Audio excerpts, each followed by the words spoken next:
Selamat pagi dan selamat datang di Ibadah Bahasa Indonesia ICA. Sebelum kita mulai ibadah, berikut beberapa hal yang perlu Anda ketahui. Mari kita memulai tahun baru dengan benar bersama Tuhan. Dari tanggal 6 hingga 11 Januari, ICA akan berdoa dan berpuasa bersama sembari kita mencari kehendak Tuhan untuk tahun yang baru. Atur kalender Anda, siapkan hati dan bergabunglah dengan kami. Ibadah doa malam ICA akan ditiadakan sementara selama liburan. Doa malam akan kembali diadakan pada tanggal 7 Januari 2025. Mari membuat hidup lebih baik dan mengubah kota kita. Bergabunglah dengan kami dalam penggalangan dana untuk membangun Community Leadership Center dan gereja di Surabaya. Cukup scan kode QR ini untuk berdonasi. Kunjungi juga stand CLC di lobi untuk mempelajari informasi lebih lanjut. Bersama-sama ICA, mari kita mengubah kota kita. Memberikan persembahan menjadi semakin mudah. Silakan scan QR Code di layar dengan menggunakan aplikasi bank Anda atau kunjungi icaspy.com/giving untuk informasi lebih lanjut.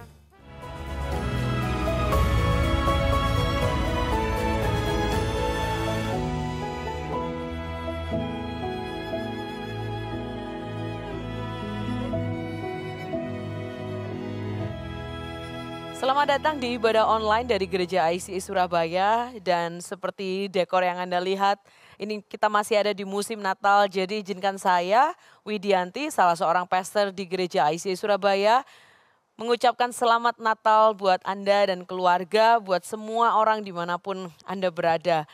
Dan hari ini kita masih ada di dalam seri Natal di Gereja ICA. Ini adalah episode terakhir dari seri Natal kita. Yang pertama kita menyaksikan drama musical yang diberi judul The Humble King, yang menjadi permulaan bagaimana kita menceritakan kisah Natal ini. Lalu kemudian kita belajar juga bagaimana kita menyembah Sang Raja itu.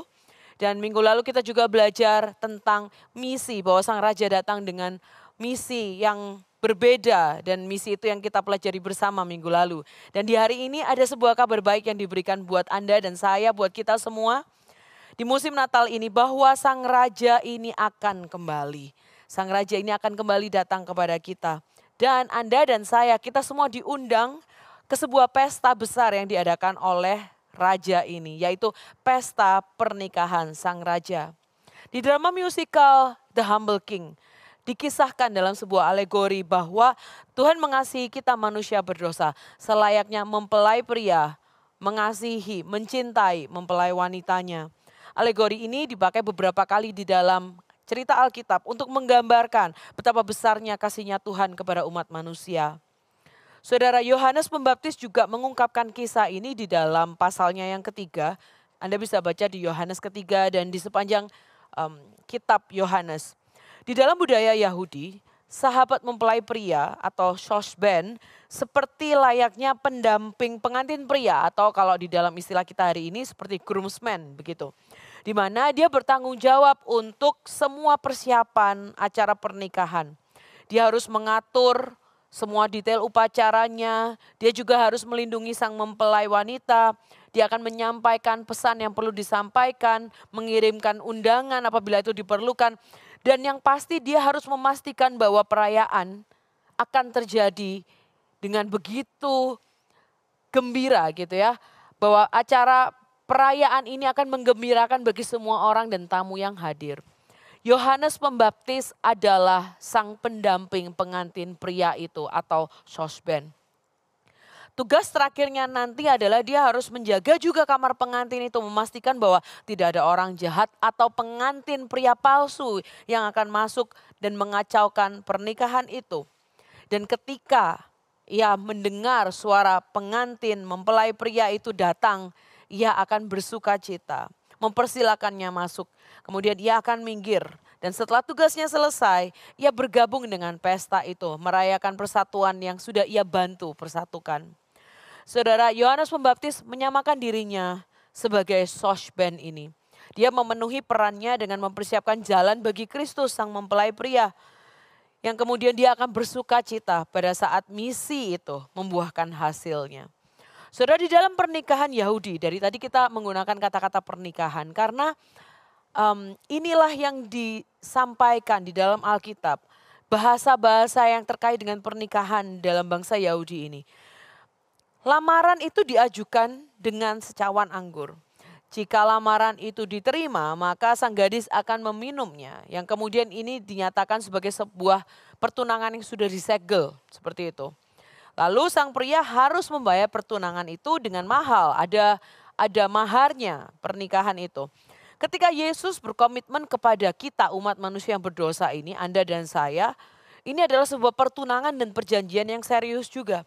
Harga yang harus Yesus bayar sebagai pengantin mempelai pria adalah penebusannya di kayu salib. Darahnya yang mahal yang menebus kita itu. Dan bila kita setuju dengan hal itu, maka cawan perjanjian itu yang akan kita minum bersama-sama.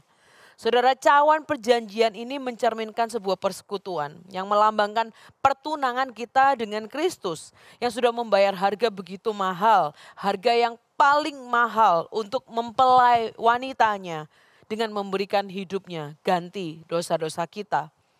Lalu kemudian di dalam tradisi Yahudi, pertunangan itu sifatnya begitu mengikat. Meskipun mereka belum masuk ke dalam sebuah pernikahan, tetapi pertunangan sendiri sudah sangat mengikat. Calon pengantin wanita ini akan bersama dengan ayahnya, sementara calon pengantin pria lebih tepatnya akan mempersiapkan tempat bagi mereka di rumah ayah, di rumah keluarga sang pria. Yesus menggambarkan hal ini karena ia sedang mempersiapkan rumah yang kekal itu buat kita di rumah Bapaknya nanti. Yang menjamin kedatangannya kembali untuk membawa kita ke sana. Saudara, janjinya untuk kembali ini juga akan digenapi suatu hari kelak. Menjelang hari pernikahan itu, sang calon mempelai wanita yang tidak mengetahui kapan waktu mempelai pria akan datang menjemputnya, harus selalu setia dan siap menyambut kedatangan sang pria. Lalu kemudian sang pria akan membawanya ke rumah ayahnya, tempat pernikahan mereka dan di mana penyatuan mereka akan terjadi. Saudara, ada janji mempersiapkan tempat, ada janji untuk kembali. Dan apa yang bisa dilakukan oleh calon mempelai wanita, yaitu Anda dan saya.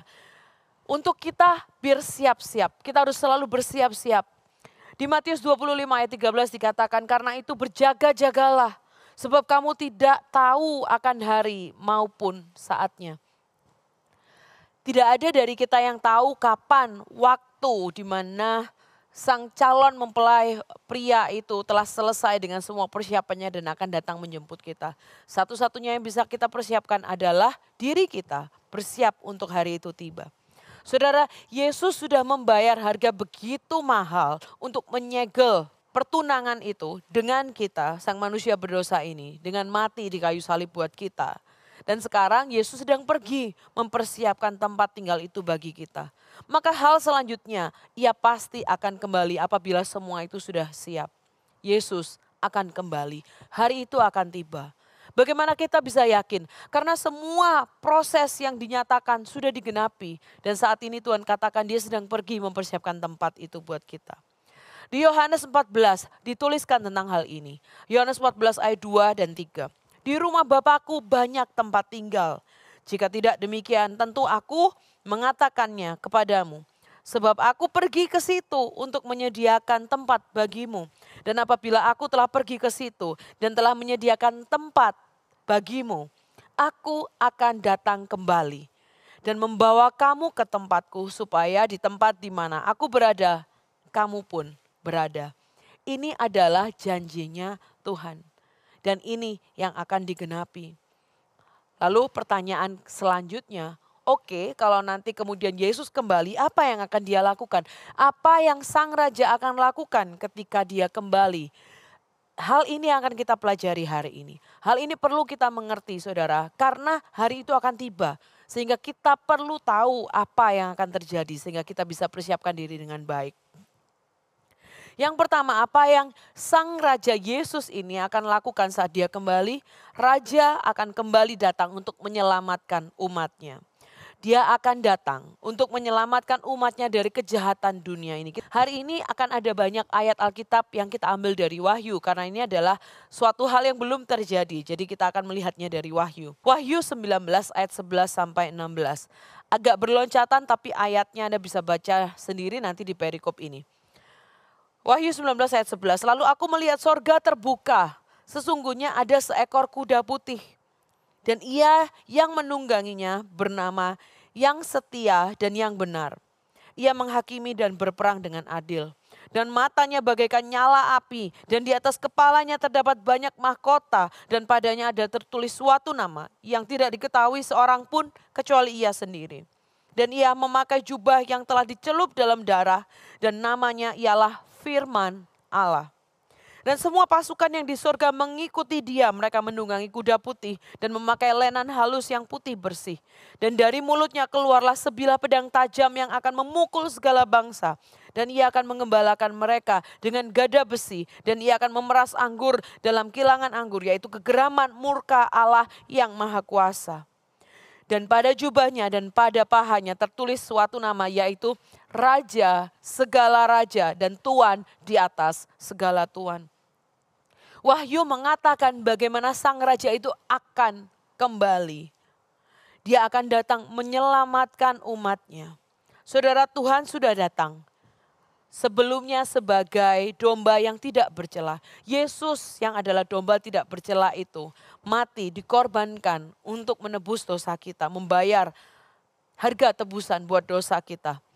Dan kemudian akan tiba saatnya di mana Yesus bukan lagi menjadi domba yang tidak bercela itu, tetapi dia akan datang dalam wujud singa Yehuda yang akan berperang menyelamatkan umatnya. Ini yang dituliskan di dalam Wahyu. Hal selanjutnya apa yang akan terjadi ketika raja itu kembali. Dia akan datang untuk mengalahkan musuh-musuh. Tadi kita sudah baca bersama juga bahwa dia akan datang untuk mengalahkan iblis, musuh umat manusia, dan kemudian akan menghakiminya. Raja akan duduk di tahtanya. Dia akan menjalankan, dia akan melakukan penghakiman itu. Mereka yang sudah menerima pengampunan telah diselamatkan. Akan tetapi semua orang akan tetap harus mempertanggungjawabkan perbuatannya, keputusannya, tindakan mereka, dan hidup mereka. Kita baca lagi dari Wahyu 20 ayat 1 sampai 3. Lalu aku melihat seorang malaikat turun dari sorga memegang anak kunci jurang maut dan suatu rantai besar di tangannya. Ia menangkap naga si ular tua itu, yaitu iblis dan setan. Ia akan mengikatnya 1000 tahun lamanya, lalu melemparkannya ke dalam jurang maut dan menutup jurang maut itu dan memateraikannya di atasnya, supaya ia jangan lagi menyesatkan bangsa-bangsa sebelum berakhir masa 1000 tahun itu. Kemudian daripada itu ia akan dilepaskan untuk sedikit waktu lamanya. Juga dari Wahyu 20 ayat yang 10. Dan iblis yang menyesatkan mereka dilemparkan ke dalam lautan api dan belerang, yaitu tempat binatang dan nabi palsu itu, dan mereka disiksa siang malam sampai selama-lamanya. Ini yang Alkitab tuliskan, ini yang Wahyu gambarkan. Bahwa ketika dia datang, sang raja datang bukan hanya untuk menyelamatkan umatnya, tetapi juga untuk memberikan penghakiman, mengalahkan musuh-musuh itu. Lalu hal ketiga, apa yang raja ini akan lakukan ketika ia kembali? Ia akan datang menjemput dan membawa mempelai wanitanya. Saudara, dia datang untuk menjemput mempelainya karena rumah atau tempat yang disiapkan itu telah siap. Lalu kemudian akan dibawa pulang ke pernikahan mereka, pesta pernikahan itu, dan melanjutkan kehidupan pernikahan mereka. Wahyu 19 ayat 6 sampai 8. Lalu aku mendengar seperti suara himpunan besar orang banyak, seperti desau air bah dan seperti deru guruh yang hebat. Katanya, haleluya, karena Tuhan Allah kita yang maha kuasa telah menjadi raja. Marilah kita bersuka cita dan bersorak-sorai, memuliakan dia. Karena hari perkawinan anak domba telah tiba. Dan pengantinnya telah siap sedia. Dan kepadanya dikaruniakan supaya memakai kain lenan halus yang berkilau-kilauan dan yang putih bersih. Saudara, mempelai wanita dijemput Tuhan dan akan dipakaikan kain lenan halus yang berkilauan dan yang putih bersih. Kain lenan halus ini menggambarkan jubah kebenaran Yesus yang dipakaikan ke kita. Kita manusia yang penuh dengan dosa. Kita manusia yang penuh dengan dosa tidak akan sanggup melakukan hal itu. Lalu ia akan memakaikan jubah lenan halus itu sebagai wujud pengampunannya, kebenarannya Tuhan yang akan terlihat atas diri kita. Ini yang akan terjadi, saudara. Yesus akan datang menjemput kita.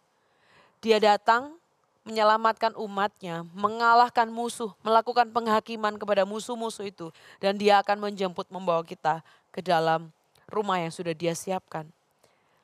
Apa yang dapat kita lakukan? Apa yang dapat kita lakukan menunggu datangnya Sang Raja? Saudara, satu-satunya yang kita bisa lakukan adalah mempersiapkan diri kita. Kita harus bersiap-siap untuk dapat menjadi mempelai wanita yang baik. Mempelai wanita yang siap dengan semua yang diperlukan nanti di dalam pernikahan itu. Yang tidak bermain-main di dalam pertunangan itu, tidak selingkuh dengan calon mempelai pria yang lainnya, tidak selingkuh dengan raja-raja atau idol yang lain, berhala yang lain. Ini yang bisa kita siapkan. Kenapa kita harus selalu bersiap-siap? Seperti yang tadi ayat kita baca di Matius 25. Ayat 13, karena itu berjaga-jagalah sebab kamu tidak tahu akan hari maupun akan saatnya. Tidak ada yang tahu kapan Tuhan akan datang kembali. Tidak ada ramalan apapun yang bisa pas untuk menggambarkan, mengetahui kapan waktu itu tiba. Maka yang kita bisa lakukan memastikan bahwa kita selalu siap, memastikan kita selalu setia, memastikan bahwa kita selalu mengharapkan datangnya Sang Raja itu, calon mempelai pria kita. Karena tidak ada yang tahu hari maupun saatnya itu akan tiba. Saudara, kita sedang ada di beberapa hari terakhir di tahun 2024. Buat saya rasanya tahun ini berlalu dengan begitu cepat. Masih ada hal-hal yang saya harapkan terjadi belum terjadi. Mungkin Anda juga demikian. Dan dalam beberapa hari ini tulisan angka 2024 itu akan segera berganti menjadi 2025. Apakah Anda sudah siap memasuki tahun yang baru? Apa yang dapat kita siapkan sambil kita memasuki tahun yang baru ini, sambil kita menanti datangnya Sang Raja kembali? Saudara, hari ini Tuhan mengundang kita masuk ke dalam sebuah permulaan yang baru. Dan segera kita juga akan masuk ke dalam tahun yang baru. Di pergantian tahun ini, kita sudah selayaknya memikirkan resolusi apa yang akan kita capai di tahun yang baru. Menurut saya ini adalah minggu-minggu yang tepat di mana kita boleh duduk tenang sejenak, berpikir sejenak, mengambil waktu hening sejenak di antara semua kebisingan, lelahnya, pekerjaan dan lain sebagainya. Saudara, mengambil waktu untuk kita melihat kembali ke tahun 2024, mengevaluasi kehidupan kita, apa yang sudah terjadi, apa yang mungkin tidak perlu terjadi tetapi sudah terjadi. Mungkin ada kesalahan-kesalahan kita. Dan mungkin ada hal yang belum terjadi yang kita masih inginkan. Kita akan bawa ke tahun yang akan datang. Sehingga itu bisa kita doakan dan itu bisa terjadi. Saudara, Tuhan menyambut kita, menawarkan kepada kita sebuah permulaan yang baru. Satu hal yang sangat bisa kita pikirkan adalah apakah kita sudah persiapkan diri kita untuk datangnya Sang Mempelai Pria ini. Bagaimana dengan kehidupan kita? Apakah selama ini kita sudah hidup siap sedia apabila Ia datang? Saat kita nggak ada yang tahu kapan waktu itu akan datang, apakah kita sudah siap? Apakah kita hidup selayaknya mempersiapkan diri untuk datangnya Yesus? Kita baca dari Wahyu 12 ayat 12, 14, 17, dan 20. Saya akan gabungkan jadi satu. Sesungguhnya aku datang segera dan aku membawa upahku untuk membalaskan kepada setiap orang menurut perbuatannya. Saudara, ada upah yang Tuhan siapkan menurut dengan perbuatannya. Apakah hal yang sudah kita perbuat itu match, cocok dengan upah yang akan Tuhan berikan kepada kita? Lalu ayat 14, berbahagialah mereka yang membasuh jubahnya. Mereka akan memperoleh hak atas pohon-pohon kehidupan dan masuk melalui pintu-pintu gerbang ke dalam kota itu. Dikatakan berbahagialah yang membasuh jubahnya. Apakah Anda dan saya, kita sudah selalu membasuh jubah kita. Jubah yang kotor itu apakah sudah kita cuci bersih dengan darah Yesus. Dengan pertobatan kita. Lalu ayat 17, roh dan pengantin perempuan itu berkata marilah. Dan barang siapa yang mendengarnya hendaklah ia berkata marilah. Dan barang siapa yang haus hendaklah ia datang. Barang siapa yang mau hendaklah ia mengambil air kehidupan dengan cuma-cuma. Sudahkah kita mengambil air yang Tuhan tawarkan, air kehidupan itu? Kita yang haus akan kasih-Nya Tuhan. Kita yang haus akan pengampunannya Tuhan. Kita yang haus akan apa yang Tuhan kerjakan dalam kehidupan kita. Marilah kita datang dan meminum air itu.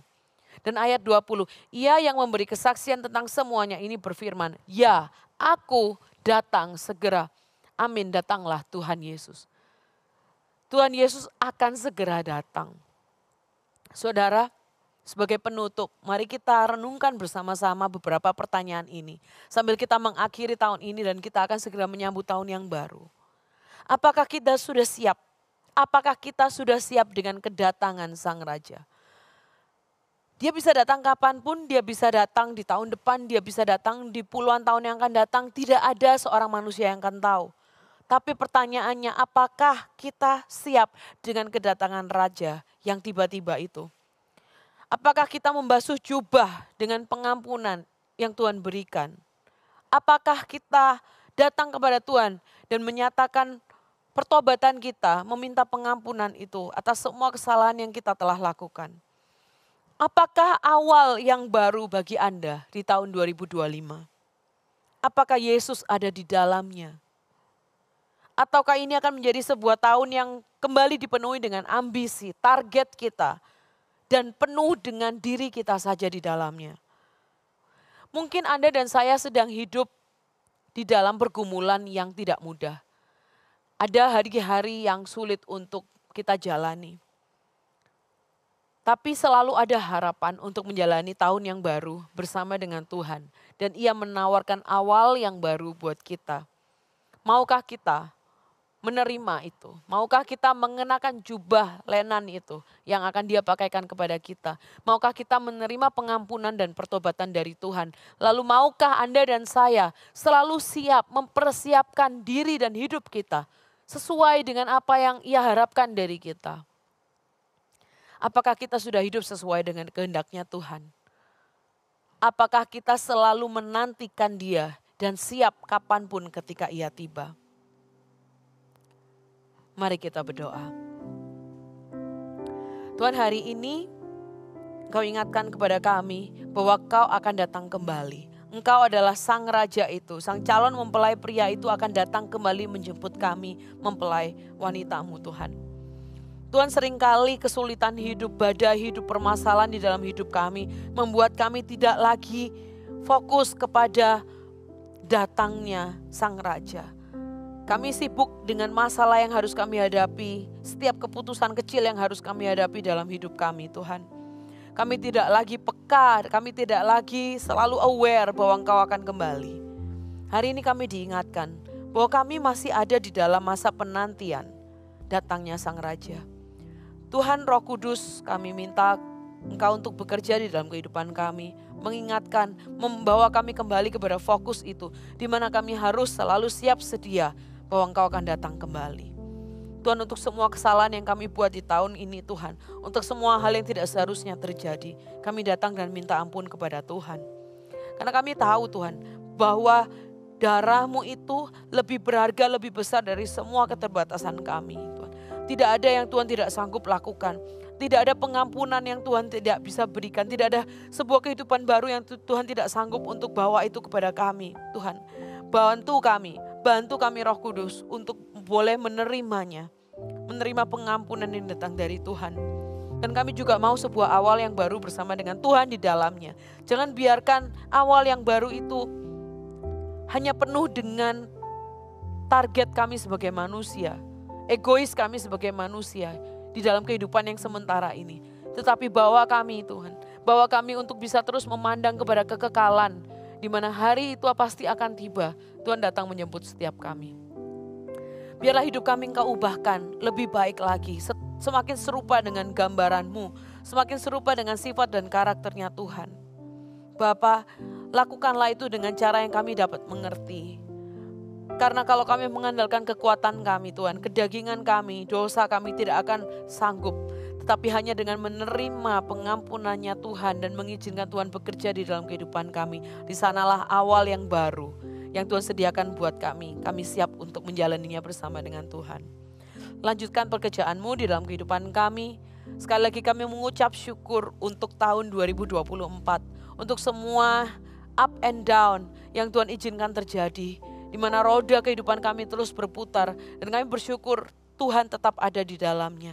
Kami bersyukur Tuhan tetap memegang tangan kami, tidak membiarkan kami berjalan sendirian. Dan kami masih perlu Kau, Allah yang Immanuel itu, Sang penasehat ajaib, Sang Bapa yang kekal itu, untuk masuk menggandeng kami ke dalam tahun 2025 ini.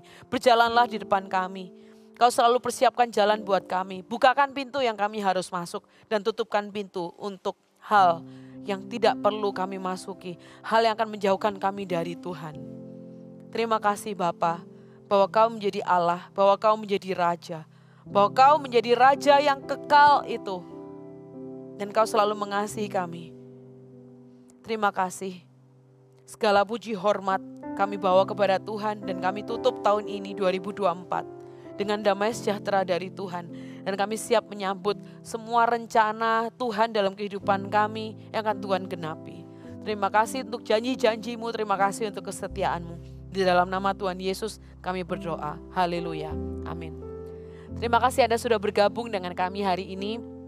Dan di awal tahun nanti ICA akan mengadakan Minggu Doa Puasa.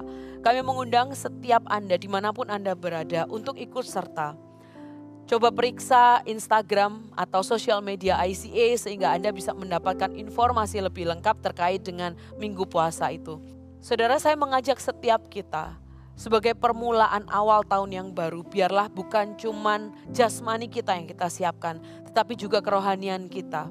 Dan salah satu hal yang paling tepat adalah memberikan makanan rohani kepada diri kita, gitu. Dan mari ikut serta di dalam doa puasa ini, bawa semua doa kita, resolusi kita, dan izinkan Tuhan untuk mengaturnya di dalam kehidupan kita di tahun 2025. Terima kasih Anda bergabung sekali lagi dengan kami.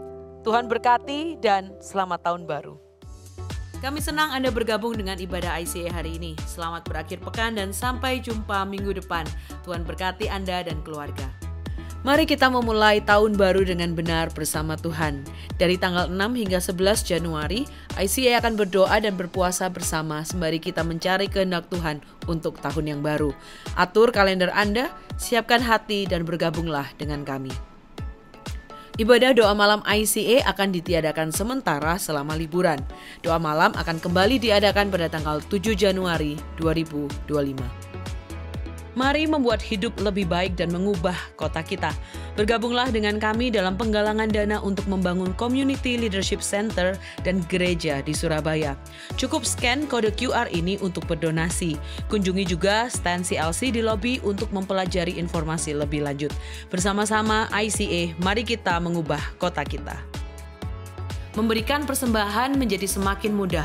Silakan scan QR Code di layar dengan menggunakan aplikasi bank Anda atau kunjungi icasby.com/giving untuk informasi lebih lanjut. Sumbangan dana untuk beasiswa YDP memiliki kode QR yang baru. Dana beasiswa YDP membantu anak-anak remaja kurang mampu di komunitas agar dapat mengejar impian mereka untuk mendapatkan pendidikan di perguruan tinggi. Pemberian untuk program ini sekarang memiliki kode QR sendiri, sehingga akan lebih mudah untuk Anda memberi dan mendukung impian anak-anak di YDP. ICA Kids mencari sukarelawan untuk membantu dalam bidang musik, pujian, sound, dan LCD. Mari bersama membantu Next Gen di ICA dengan mendaftar sekarang juga. ICA membuka kesempatan untuk Anda dapat bergabung menjadi volunteer di ICA untuk melayani dalam bidang service media dan juga hospitality. Untuk mendaftarkan diri menjadi volunteer di ICA, Anda bisa scan QR Code di layar atau di meja informasi yang ada di lobi. Mari melayani Tuhan dan memberkati gerejanya. Kelompok kecil adalah cara terbaik untuk terhubung dan bertemu dengan lebih banyak teman di ICA. Apabila Anda belum tertanam dalam komunitas Go Group di ICA, silakan kunjungi website ICA atau buka dari aplikasi Church Center untuk menemukan Go Group yang tepat bagi musim kehidupan Anda saat ini. Mari bertumbuh melalui Go Group. Kami rindu untuk bisa mendoakan Anda. Bagikan pokok doa Anda melalui tautan bit.ly/ICA Prayer Online dan bersama kita melangkah dan percaya bahwa Tuhan bekerja. ICA Prayer Service diadakan setiap hari Selasa pada pukul 6.30 sampai 7.30 malam lewat Zoom. Anda bisa mengunjungi Instagram kami @ICSBY untuk mendapatkan meeting ID-nya. Mari menyembah dan berdoa bersama. Tahukah Anda bahwa catatan khotbah ICA dapat ditemukan setiap minggunya di aplikasi Alkitab YouVersion? Setelah mengunduh aplikasi YouVersion, cukup klik Events, ketik lokasi ICA Anda di hari itu, yaitu ICA West atau ICA East, untuk menemukan catatan khotbah dan semua ayat Alkitab untuk khotbah hari Minggu tersebut. Selamat mencoba! Untuk informasi lebih lanjut tentang kegiatan di Gereja ICA, tautan penting, pengumuman yang mungkin terlewatkan, serta form pendaftaran, silakan mengunduh aplikasi Church Center, satu aplikasi untuk semua informasi tentang ICA Surabaya. ICA mengadakan ibadah setiap minggu di gereja dan juga online di YouTube channel ICA Surabaya. Bergabung bersama kami setiap hari Minggu untuk menyembah dan belajar firman Tuhan bersama-sama. Ikuti sosial media ICA Surabaya di YouTube, Facebook, Instagram, dan Spotify. Anda dapat menemukan berbagai informasi, playlist musik, video, renungan, dan lainnya.